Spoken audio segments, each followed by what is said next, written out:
Memory क्या होती है और उसके क्या स्टेजेज होते हैं, ये हम लोग ने पिछले वीडियो में देख लिया था। आज हम लोग बात करने वाले हैं मेमोरी कितने प्रकार की होती है, टाइप ऑफ मेमोरी।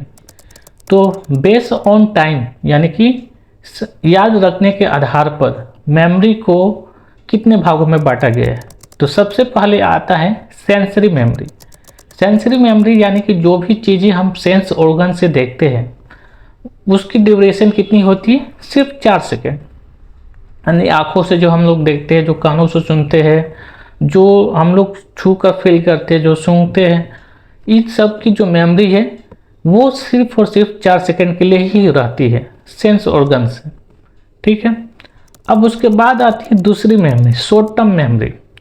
दिन भर हम बहुत सारी चीज़ें देखते हैं, बहुत सारी इंफॉर्मेशन देखते हैं, सुनते हैं, फील करते हैं, वो सारी चीज़ें हम लोग याद नहीं रखते हैं।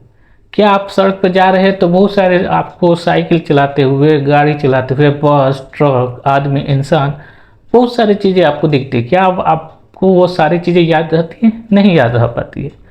तो मान लीजिए कि आप एक विंटेज कार देखते हैं, वो उसकी कलर बहुत दमदार होती है, उसका डिज़ाइन भी बहुत अच्छा होता है, आप उस पर ध्यान नहीं देना चाहते, लेकिन अचानक आपका ध्यान, अटेंशन उधर चला गया। आपने देखा बहुत अच्छी कार है, तो कुछ सेकंड के लिए आपका ध्यान उस पर गया। तो जिस चीज़ पर हमारा ध्यान जाता है वो शॉर्ट टर्म मेमोरी में चला जाता है, यानी सेंसरी मेमोरी से शॉर्ट टर्म मेमोरी में चला जाता है। शॉर्ट टर्म मेमोरी का जो ड्यूरेशन होता है वो 20 से 30 सेकंड के लिए होता है। यानी कि आप रोड पर जा रहे थे, वो विंटेज कार आपको देखी, कुछ समय के लिए आपने कहा वाओ क्या बढ़िया कार है, कुछ समय के लिए आपको याद रहा। फिर उसके बाद आप दिन में बहुत सारी चीज़ें करते हैं, वो आप चीज़ें भूल गए, शॉर्ट टर्म मेमोरी तक रही।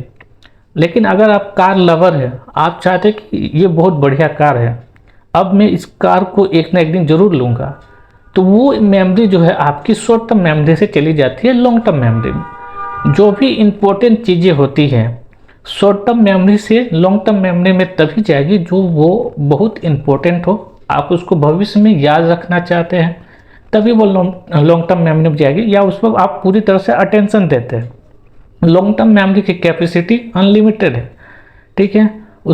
ये नहीं है कि उसको 10 सेकेंड या 20 सेकेंड के लिए याद करते हैं, उसकी कैपेसिटी लॉन्ग टर्म मेमोरी की बहुत बड़ी होती है। जैसे कि आप बचपन में ABCD सीखते, तो वो ABCD आपको अभी तक याद है। क ख ग घ सीखते तो वो अभी तक याद है। बोलना सीखते हैं, चलना सीखते हैं, वो सारी चीज़ें जो है वो आपको अभी तक याद है। ये लॉन्ग टर्म मेमोरी है।